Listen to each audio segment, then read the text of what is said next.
Hi ಎಲ್ಲರಿಗೂ ನಮಸ್ಕಾರ. Welcome back my YouTube channel. ಇವತ್ತಿನ ವಿಡಿಯೋದಲ್ಲಿ ನಾನು ಬಾದಾಮ್ ಪೂರಿನ ಮಾಡ್ತಾಯಿದ್ದೀನಿ ಸ್ವೀಟ್ನ. ಸೊ ಅದನ್ನು ಯಾವ ರೀತಿ ಮಾಡಬೇಕು, ಕ್ರಿಸ್ಪಿಯಾಗಿ ಬಾಯಲ್ಲಿ ಕರಗಬೇಕಂದ್ರೆ ಯಾವ ರೀತಿ ನಾವು ಪರ್ಫೆಕ್ಟಾಗಿ ಮಾಡಬೇಕು, ಏನೆಲ್ಲ ಇಂಗ್ರೀಡಿಯೆಂಟ್ಸ್ ಹಾಕಬೇಕು ಅನ್ನೋದು ನಾನು ಇವತ್ತಿನ ವಿಡಿಯೋದಲ್ಲಿ ತೋರಿಸ್ಕೊಡ್ತಾ ಇದ್ದೀನಿ. ಅದನ್ನು step wise one by one step ಯಾವ ರೀತಿ ನಾವು ಮಾಡಬೇಕು ಅನ್ನೋದು ಕ್ಲಿಯರಾಗಿ ಎಕ್ಸ್ಪ್ಲೇನ್ ಮಾಡಿ ನಿಮಗೆ ತೋರಿಸ್ತೀನಿ. ನೋಡ್ಕೊಂಬನ್ನಿ. ಅದಕ್ಕಿಂತ ಮುಂಚೆ ನನ್ನ ಚಾನಲ್ಗೆ ಯಾರೆಲ್ಲ ಸಬ್ಸ್ಕ್ರೈಬ್ ಮಾಡಿಲ್ಲ ಅವರೆಲ್ಲ ಸಬ್ಸ್ಕ್ರೈಬ್ ಮಾಡಿ, ಪಕ್ಕದಲ್ಲಿರೋ ಬೆಲ್ಲೈಕನ್ನ ಕ್ಲಿಕ್ ಮಾಡಿ. ಬೆಲ್ಲೈಕನ್ನ ಕ್ಲಿಕ್ ಮಾಡೋದ್ರಿಂದ ನಾನು ಹಾಕೋ ನೋಟಿಫಿಕೇಷನ್ಗಳೆಲ್ಲ ಬಂದು ತಲುಪುತ್ತೆ. ನೋಡ್ಕೊಂಬನ್ನಿ ಇವಾಗ. ಸೊ ನಾನು ಒಂದು ಬೌಲಲ್ಲಿ ಮೈದಾ ಹಿಟ್ಟು ತೊಗೊಂಡಿದ್ದೀನಿ, 1 ಕಪ್ ಅಂತ ಅಂದ್ಕೊಳ್ಳಿ. ಸೊ 2 ಟೇಬಲ್ ಸ್ಪೂನ್ ಗೀ ಹಾಕ್ತಾಯಿದ್ದೀನಿ, ತುಪ್ಪ ಹಾಕ್ತಾಯಿದ್ದೀನಿ.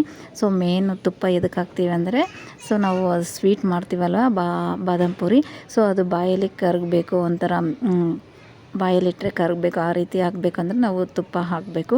ಸೊ 2 ಟೇಬಲ್ ಸ್ಪೂನ್ ತುಪ್ಪ ಹಾಕಿದ್ದೀನಿ. ಇವಾಗ ನಾನು ಕೇಸರಿ ಕಲರ್ ಹಾಕಿದ್ದೀನಿ, ಕುಕ್ಕಿಂಗ್ ಕಲರ್ದು ಕೇಸರಿ ಕಲರು.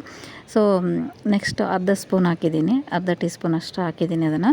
ಸೊ ಇವಾಗ ಇದನ್ನು ಚೆನ್ನಾಗಿ ಮಿಕ್ಸ್ ಮಾಡ್ಕೊಂಡಿದ್ದೀನಿ. ಇವಾಗ ನಾನು ಮಿಲ್ಕ್ ಹಾಕ್ತಾಯಿದ್ದೀನಿ, ನಾನು ಕಾಯಿಸಿರೋ ಹಾಲೇ ಹಾಕ್ತಾಯಿದ್ದೀನಿ. ಸೊ ಸ್ವಲ್ಪ ಹಾಕ್ಕೊಂಡು ನಾನು ಕಲಿಸ್ತಾಯಿದ್ದೀನಿ.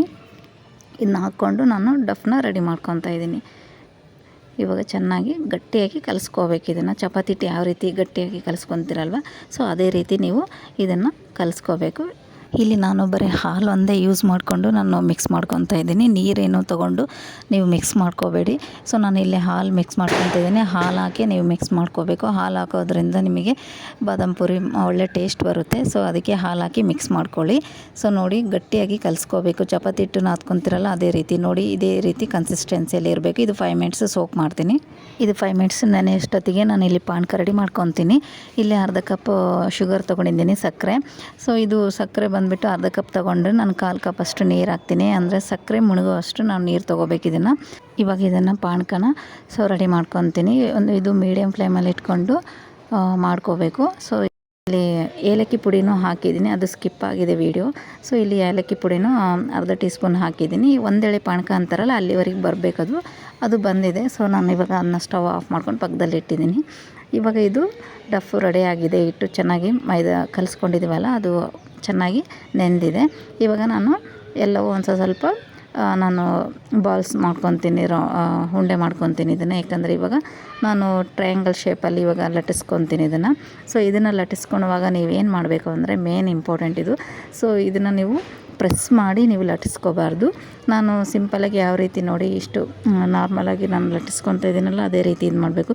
ಜಾಸ್ತಿ ಅದ್ರ ಮೇಲೆ ನೀವು ಪ್ರೆಸ್ ಮಾಡಿ ಲಟ್ಟಿಸ್ಕೊಂಡಿರಿ ಅಂದರೆ ನಿಮಗೆ ಅದು ಉಬ್ಬೋದಿಲ್ಲ. ಅದು ಪೂರಿ ನೀವು ಮಾಡ್ತಿರಲ್ವ, ಅದು ಉಬ್ಬೋದಿಲ್ಲ. ಸೊ ಅದಕ್ಕೆ ಫುಲ್ಲು ಪ್ರೆಸ್ ಮಾಡಿ ಲಟ್ಟಿಸ್ಕೋಬಾರ್ದು. ಈ ರೀತಿ ನೋಡಿ 3 ಕಡೆ ನಾನು ಇಲ್ಲಿ ಪ್ರೆಸ್ ಮಾಡ್ತಾಯಿದ್ದೀನಿ. ಟ್ರಯಾಂಗಲ್ ಶೇಪ್ ಮಾಡ್ಕೊಂಡಿದ್ದೀನಿ. ಇನ್ನೊಂದು ಕೂಡ ತೋರಿಸ್ತೀನಿ, ನೋಡ್ತಾ ಇರ್ಬೋದು. ಪ್ರೆಸ್ ಮಾಡ್ದಂಗೆ ನಾರ್ಮಲಾಗಿ ಲಟ್ಟಿಸ್ಕೋಬೇಕು ಇದನ್ನು. ನೋಡಿ, ರೌಂಡ್ ಶೇಪ್ ಮಾಡಿಕೊಂಡು ಈ ರೀತಿ ಇಲ್ಲಿಂದ ಈ ರೀತಿ ಮರ್ಚ್ಕೊಳ್ಬೇಕು. ಟ್ರಯಾಂಗಲ್ ಶೇಪಲ್ಲಿ ಮಾಡಬೇಕು, ಅಲ್ಲಿ ಪ್ರೆಸ್ ಮಾಡಬೇಕು ಮಧ್ಯದಲ್ಲಿ. ಆಮೇಲೆ ಆ ಕಡೆಯಿಂದ ಇಲ್ಲಿ ತೊಗೊಂಡು ಇಲ್ಲೊಂದು ಮತ್ತು ಈ ಸೈಡ್ 3 ಕಡೆಗೇ ಪ್ರೆಸ್ ಮಾಡಬೇಕು. ಮತ್ತು ಮೇಲೆ ಅಲ್ಲಿ ಇದು ಇದೆಲ್ಲ ಅಲ್ಲಿ ನಾವು ಪ್ರೆಸ್ ಮಾಡಬಾರ್ದು ನೀವು. ಸೊ ನೋಡಿದ್ರಲ್ಲ, ಇವೆಲ್ಲ ನಾನು ಮಾಡಿ ಇಟ್ಕೊಂಡಿದ್ದೀನಿ. ಇವಾಗ ಎಣ್ಣೆ ಡೀಪಾಗಿ ಫುಲ್ಲು ಕಾದಿರಬಾರ್ದು, ಜಾಸ್ತಿ ಹೈ ಫ್ಲೇಮಲ್ಲಿ ಇಡಬೇಡ್ರಿ, ಫುಲ್ಲು ಲೋ ಫ್ಲೇಮಲ್ಲಿ ಇಡಬಾರ್ದು, ಮೀಡಿಯಮ್ ಫ್ಲೇಮಲ್ಲಿ ಇಟ್ಟು ಇದನ್ನ ಫ್ರೈ ಮಾಡ್ಕೋಬೇಕು. ಸೊ ಫ್ರಂಟ್ ಟು ಬ್ಯಾಕ್ ಎಲ್ಲ ಚೆನ್ನಾಗಿ ಫ್ರೈ ಮಾಡ್ಕೋಬೇಕು ಇದನ್ನು. ಸೊ ನೋಡ್ತಾ ಇರ್ಬೋದು, ನೋಡಿ ಅವಳೇ ಎಷ್ಟು ಚೆನ್ನಾಗಿ ಉಬ್ತಾ ಇದೆ ಇದು. ಸೊ ನೋಡಿ, ಆಗಲೇ ಬಬಲ್ಸ್ ಎಲ್ಲ ಕಡಿಮೆ ಆಗುತ್ತೆ ನಿಮಗೆ ಫ್ರೈ ಮಾಡುವಾಗ. ಸೊ ಇವಾಗ ಇದಾಗಿದೆ ಅಂತೇಳಿ. ಸೊ ಇವಾಗ ಇದಾಗಿದೆ ನೋಡಿ, ಎಷ್ಟು ಚೆನ್ನಾಗಿ ಬಂದಿದೆ. ದೀಪಾವಳಿಗೆ ಅಂತಲೇ ನಾನು ಸ್ವೀಟ್ಸ್ ಮಾಡಿದ್ದೀನಿ, ನನ್ನ ಚಾನಲಲ್ಲಿದೆ, ಅದನ್ನು ನೋಡಿ ನೀವು ಕೂಡ ಮಾಡ್ಕೊಳ್ಳಿ. ಸೊ ನೆಕ್ಸ್ಟ್ ಇಲ್ಲಿ ನಾನು ಪಾನಕ ರೆಡಿ ಮಾಡಿ ಇಟ್ಕೊಂಡಿದ್ನಲ್ಲ, ಅದು ತೀರಾ ಬಿಸಿ ಇಲ್ಲ, ಸ್ವಲ್ಪ ಬಿಸಿ ಇರಬೇಕಷ್ಟೇ, ಜಾಸ್ತಿ ಬಿಸಿ ಇರಬಾರ್ದು. ಇದನ್ನು ಡಿಪ್ ಮಾಡಿ ಈ ರೀತಿ ಎಲ್ಲ ಕಡೆ ಅದು ಪಾನಕ ಹೋಗೋ ರೀತಿಯಲ್ಲಿ ಸ್ಪೂನಿಂದ ಈ ರೀತಿ ಮಾಡಿಕೊಂಡು ತೆಗಿಬೇಕು. ಅದರಲ್ಲಿ ನೆನೆ ಇಡಬಾರ್ದು. ಸೊ ಇವಾಗ ನೋಡಿ, ಇವಾಗೆಲ್ಲ ಆಯಿತು. ಮೇಲೆ ನಾನು ಗೋಡಂಬಿ, ದ್ರಾಕ್ಷಿ ಮತ್ತು ಒಣ ಕೊಬ್ಬರಿನ ತುರಿದಿಟ್ಕೊಂಡಿದ್ದೆ. ಸೊ ಅದನ್ನು ಇದ್ರ ಮೇಲೆ ಹಾಕ್ತಾಯಿದ್ದೀನಿ. ಆಮೇಲೆ ಗಸಗಸೆನೂ ಹಾಕ್ತಾಯಿದ್ದೀನಿ. ಇದೇ ಮೇನ್ ಇಂಪಾರ್ಟೆಂಟು, ಗೋಡಂಬಿ, ದ್ರಾಕ್ಷಿ ಮತ್ತು ಗಸಗಸೆ ಮತ್ತು ಡ್ರೈ ಕೊಕೊನಟ್ ಒಂದು ಒಣ ಕೊಬ್ಬರಿನ ತುರಿದು ಇಟ್ಕೊಂಡಿದ್ದೆ ಅದನ್ನೆಲ್ಲ ಮೇಲೆ ಹಾಕ್ತಾಯಿದ್ದೀನಿ. ಇವಾಗ ರೆಡಿ ಆಯಿತು ಬಾದಾಮ್ ಪುರಿ. ನೋಡಿದ್ರಲ್ವ ಎಷ್ಟು ಚೆನ್ನಾಗಿ ಬಂದಿದೆ ಅಂತ. ಸೊ ನೀವು ಕೂಡ ಒಮ್ಮೆ ಮಾಡ್ಕೊಳ್ಳಿ. ಸೊ ದೀಪಾವಳಿ ಇರೋದರಿಂದ ಸ್ಪೆಷಲ್ಲಾಗಿ ಮನೇಲಿ ಎಲ್ಲರೂ ಇಷ್ಟಪಡ್ತಾರೆ, ಅಷ್ಟು ಟೇಸ್ಟಿಯಾಗಿ ಬರುತ್ತೆ. ಇವತ್ತಿನ ವಿಡಿಯೋ ಎಲ್ಲರಿಗೂ ಲೈಕ್ ಆಗಿದೆ ಅಂದ್ಕೊತೀನಿ. ಲೈಕ್ ಆದರೆ ಲೈಕ್ ಮಾಡಿ, ಕಮೆಂಟ್ ಮೂಲಕ ತಿಳಿಸ್ಕೊಡಿ. ಹಾಗೆ ಇನ್ನೂ ಯಾರೆಲ್ಲ ಸಬ್ಸ್ಕ್ರೈಬ್ ಮಾಡಿಲ್ಲ ಸಬ್ಸ್ಕ್ರೈಬ್ ಮಾಡಿ, ಪಕ್ಕದಲ್ಲಿರೋ ಬೆಲ್ ಐಕಾನ್ ಕ್ಲಿಕ್ ಮಾಡಿ. ನೆಕ್ಸ್ಟ್ ವಿಡಿಯೋದಲ್ಲಿ ಮತ್ತೆ ನಾನು ಸಿಗ್ತೀನಿ.